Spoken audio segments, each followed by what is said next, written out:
శ్రీ శివాయ గురువే నమః.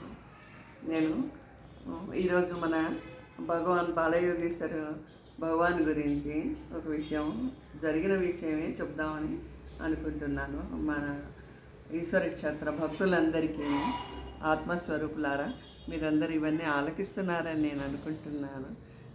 ఎందుకు చెప్తున్నానంటే మన గురువుగారి మహత్యం తెలియాలి కదా. ఆయన ఎందుకు మనకి ఆయన మహత్యం తెలిస్తేనే మనకి ఆయన మీద మనకి ఎక్కువ భక్తి ప్రభావం కలుగుతుంది. ఆయన సాక్షాత్ భగవత్ స్వరూపుడని అప్పుడు కానీ మనకి అర్థం కాదు. అందువల్ల చెప్తున్నాను. ఈయన్ని వాళ్ళ నాన్నగారు తీసుకొస్తారనమాట. తీసుకొచ్చి నువ్వు గోవుల్ని కాచుకురా, ఎప్పుడు నువ్వు ఛానల్లోనే ఉంటే ఎలాగో తల్లిదండ్రులను చూసుకోవాల్సిన అవసరం లేదా అని చెప్పేసి ఆయన బలవంతంగా తీసుకొచ్చి ఆవుల్ని తోలటానికి ఆయన ఆజ్ఞాపిస్తారు. ఇక తల్లి మాటను మహానుభావుడు తల్లిదండ్రుల మాటను తీసేస్తే ఇంకా ఏమన్నా ఉందా?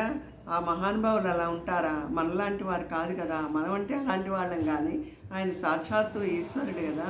అందుకని ఆయన మాట్లాడకుండా తండ్రి ఆజ్ఞ ప్రకారం రామచంద్రమూర్తి లాగానే అడవులకి పోయినట్టుగా ఈయనేమో అలా గోవులు కాచుకుంటూ అడవిలోకి పోయి గోవులు కాస్తూ ఉంటారు. పాపం ఆయన కాళ్ళకి వెనకడి వాళ్ళు పాదరక్షలన్నా వేసుకునేవాళ్ళు. చెక్క పాదరక్షలు అంటే అవి చెక్కవన్నమాట. సన్యాసులు వెనక పూర్వకాలంలో చెప్పులు ఉండేవి కాదు, చెక్క పాదరక్షలు ఉండేవి. అలాంటి పాదరక్షలతో తిరుగుతూ ఉండేవారు. ఈయనకి పాదరక్షల సంగతి అలా ఉంచండి, కనీసం చెప్పులు కూడా లేవు వేసుకోవటానికి. అలాగే ఆయన చెప్పులతో ఆ పొలానికి వెళ్ళి ఆ గోవుల్ని కాస్తూ ఉన్నారు.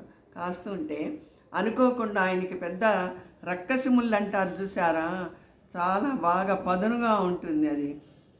ఆ ముళ్ళు ఆయన కాల్లో గుచ్చుకుంది. గుచ్చుకునేటప్పటికీ రక్తం కారటం మొదలుపెట్టింది. ఆ ముళ్ళు తీద్దామని ఆయన ప్రయత్నం చేస్తే ఎంత ప్రయత్నం చేసినా అసలు ఆ ముళ్ళు రాలేదన్నమాట. అప్పుడు ఆయన అనుకున్నారు, హే భగవాన్ శివ అనుకుంటూ ఆకాశం వైపు చూసి ఇదంతా నీ పరీక్ష అయి ఉంటుందిలే అని అనుకొని ఆ ముళ్ళుని ఇంకా కాస్త లోపలికి గట్టిగా నెట్టేశారు. ఏమన్నా చేసుకో, ఈ కాలు నీది, ఈ ముళ్ళు నీది అని చెప్పేసి ఆయన అలా స్థిరంగా సిద్ధయోగి కదా మరి అలా ఉన్నారు. అదే మనమైతే అరుపులు, కేకలు, ఏడుపులు, డాక్టర్ దగ్గరికి పరిగెత్తడాలు ఇవన్నీ ఉంటాయి. ఆయన మహానుభావుడు కదా, ఆయనకు అవన్నీ ఏమీ లేవు కదా. హాయిగా ఆయన సిద్ధత్వంలో ఉన్నారు. ఉండేటప్పటికీ ఇంతలోకి ఒక చల్లటి గాలి వీచింది. ఆ గాలి వీచడం, ఆయన పరవశత్వంలో కళ్ళు మూసుకొని ఉండటం, అసలు ఆ ముళ్ళు ఎలా పోయిందో ఆయనకే తెలియదు అనమాట.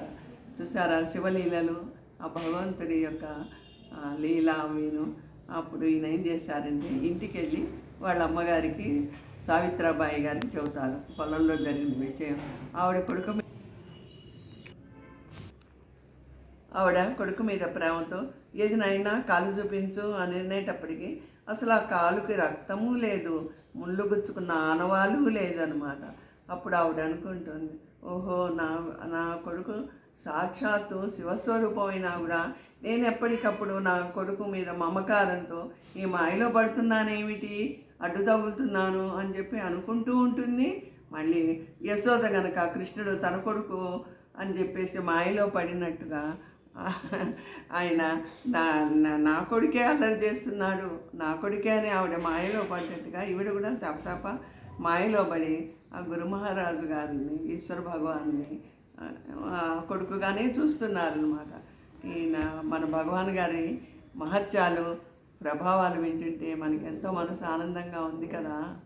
హరహర మహాదేవ. మీ విజయ బ్రహ్మరాంబ.